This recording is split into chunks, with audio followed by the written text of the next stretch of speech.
permasalahan pada tahun 1993 bahwa penelitian survei adalah penelitian dengan mengumpulkan informasi dari suatu sampel dengan menanyakannya dengan melalui angket atau wawancara untuk menggambarkan berbagai aspek dalam suatu populasi. Tujuan penelitian survei. Tujuan penelitian survei dibagi menjadi dua. Yang pertama bertujuan untuk memberikan gambaran penjelasan tentang sesuatu, dan yang kedua bertujuan untuk melakukan analisis.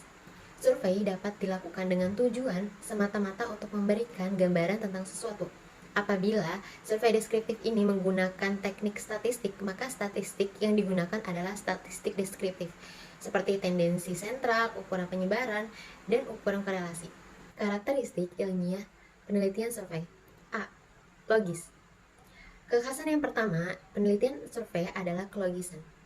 Survei dilaksanakan dengan menggunakan prosedur berpikir secara logis dalam arti rasional. B. Deterministik.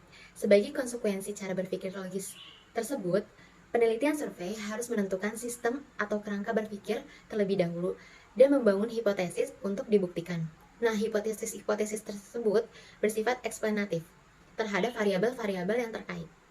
C. General. Penelitian survei yang notabene menggunakan sampel penelitiannya tidak dimaksudkan hanya untuk menjelaskan sampel yang dimaksud saja, melainkan untuk digeneralisasikan secara lebih luas sampai kepada populasinya. Oleh karena itu, penelitian survei disebut bercirikan umum atau general. D. Parsimonious. Penelitian survei adalah penelitian yang hemat dalam beberapa hal. Yang pertama, untuk meneliti populasi yang besar. Yang kedua, untuk meneliti fenomena yang rumit. Yang ketiga, untuk menganalisis data. E. Spesifik. Penelitian survei disebut spesifik karena sebelum pengambilan datanya, sang peneliti harus menanyakan definisi operasional terhadap variabel-variabel yang akan diteliti. Materi yang selanjutnya yaitu ada langkah-langkah penelitian survei. Yang pertama, menentukan permasalahan. Yang kedua, menentukan tujuan penelitian. Yang ketiga, menentukan tipe survei. Yang keempat, ada sampel design. Yang kelima, ada menentukan besaran sampel. Yang keenam, membuat pertanyaan dan memilih alat tes apa yang akan digunakan. Yang ketujuh, ada menentukan bentuk data collection sesuai definisi konsep alat penelitian. Yang kedelapan, ada memproses data. Yang kesembilan, melakukan analisis data. Dan yang kesepuluh yaitu pembahasan hasil. Sampling dalam penelitian survei yaitu ada 8. Yang pertama, ada simple random sample. Yang kedua, ada random sample. Yang ketiga, ada systematic sample. Yang keempat, ada stratified sampling. Yang kelima, ada convenience sampling. Yang keenam, ada cluster sampling.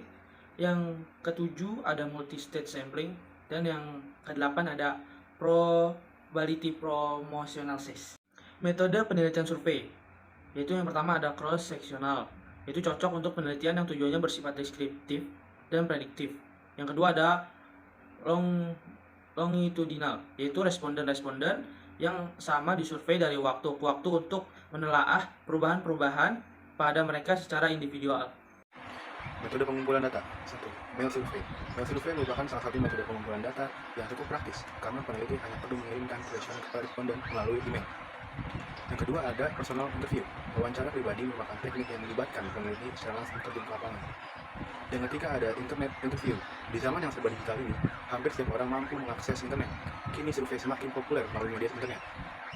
Biasanya, kuesioner berbentuk link form yang mampu diakses oleh siapa saja.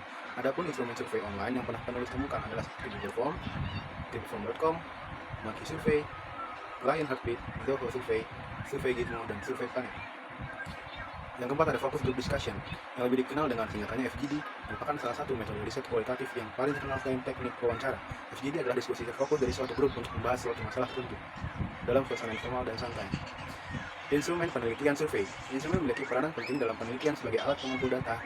Adapun sebagai berikut: kuesioner memasuki kuesioner, langkah-langkah mempersiapkan responden, jenis kuesioner, syarat dan alat tes. Jenis-jenis penelitian. 1. Nominal adalah ukuran yang paling sederhana di mana angka yang diberikan kepada objek mempunyai arti sebagai label saja dan tidak menunjukkan tingkatan apapun. 2. Ordinal. Data ini selain memiliki nama juga memiliki peringkat atau urutan, digunakan untuk mengurutkan objek yang paling rendah sampai yang paling tinggi dan sebaliknya. 3. Interval. Pemberian angka kepada set dari objek yang mempunyai sifat-sifat ukuran ordinal dan ditambah satu sifat lain yakni jarak yang sama pada pengukuran. 4. Rasio, ukuran yang meliputi semua ukuran di atas ditambah dengan satu sifat yang lain, yakni ukuran yang memberikan keterangan tentang nilai absolut dari objek yang diukur.